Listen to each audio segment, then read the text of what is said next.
Oh no, this is a problem. If I look inside there, yeah, there's a huge crack.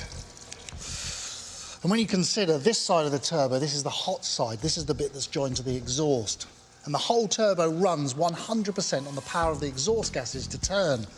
A little hole there is basically robbing power, plain and simple.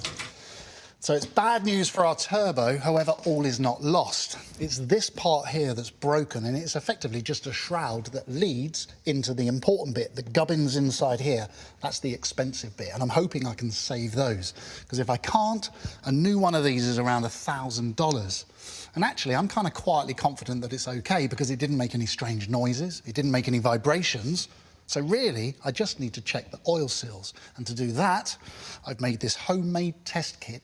Basically a bucket filled with oil, and on the back of it I've put this mechanical pump. This is going to pump the oil out of the bucket and put it into the turbo in the same way it would as if it was in the car.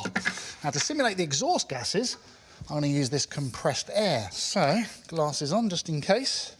Turn on the pump, and this will be the exhaust. I can see straight away that the turbine's spinning up. It's now doing the job of the turbo. This is exactly how it would be if it was in the car.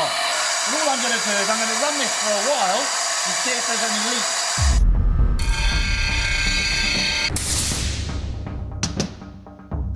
I now need to separate the bad housing from the good housing.